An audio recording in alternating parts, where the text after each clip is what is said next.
විතරයි. මෙච්චර කාලයක් ඔයාලා ටයිම් එක ඇනලයිස් කරාද? එහෙම එකක් ගැන නිකමටවත් හිතුවද? නෑ. ප්‍රස්ථාරය ඇතුලේ ටයිම් එකකුත් තියෙනවා, ප්‍රයිස් එකකුත් තියෙනවා. අපිට ওই දෙකෙන්ම වැඩක් ගන්න පුළුවන් වෙන්න ඕන. හරිද? එතකොට මේ එලියට් වේව් කියන එකේදී අපි ඔයාලට ප්‍රයිස් එක ඇනලයිස් කරන්න වෙනම කියලා දෙනවා. හරිද? ඊට පස්සේ අපි ඔයාලට කියලා දෙනවා ටයිම් එක ඇනලයිස් කරන්න. right? දැන් නිකමට හිතන්න ඔන්න මෙතන පොඩි උදාහරණයක් මේ දැන් ඔන්න ට්‍රෙන්ඩ් එකක් පටන් ගන්න තැනක් නේ. හරිද? අපි දන්නවා ට්‍රෙන්ඩ් එකක මෙන්න මේ තියෙන මාකට් එකේ ට්‍රෙන්ඩ් එක පැත්තට ගමන් කරන කොටස.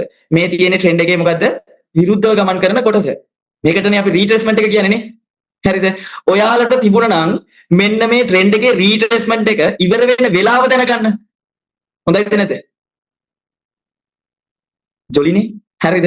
ඔන්න වැඩි. රයිට්. අපිට පුළුවන් මෙන්න මෙහෙම වැඩක් කරන්න. මෙන්න මේ පොඩි ටූල් එකක් තියෙනවා. එලියට් වේව් වල. හරිද?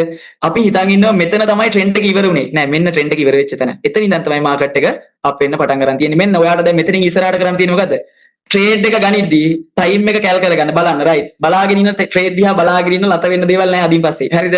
එලියට් වේව් කරන ඔයාලට කෙලින්ම තියෙන්නේ මොකද්ද? මේ ටයිම් එක විතරයි බලාගන්න. මේ තියෙන්නේ කවද? 2023 මම පරණ බෑක් ටෙස්ට් එකක් කරලා පෙන්නන්නේ. 2023 ජනවාරි මාසේ 5. ජනවාරි මාසේ 5 වෙනිදා බයි ලොන් ට්‍රේඩ් එකක් දාන්න. Chapter close. හිතන්න දෙයක් තියෙද? ෆිබොනාචි ටූල් එකේ කොච්චර පහළට යනවද කියලා මනින්න ඕනද? නෑ ටූල් එක දැම්මා මැන්නා. මෙන්න මෙච්චරයි එන්න තියෙන්නේ. එහෙනම් ෆිබොනාචි ටූල් එකේ කොතෙන්ට ආවත් ඔයාලට ප්‍රශ්නයක් තියෙද? නෑ. මාකට් එකේ ට්‍රෙන්ඩ් එක පැත්තට මාකට් එක යනවා. එහෙනම් යන වෙලාව දැනගත්තා නම් ඔයාලට හොඳයිද නැද්ද? අපි මෙච්චර කල් ට්‍රේඩ් කරේ ප්‍රයිස් එකට විතරයි. අපි එන ඉස්සරහට ටයිම් එකට ට්‍රේඩ් කරමු. මේ චූටි එකක් දුන්නේ ඔයාලට. හරිද?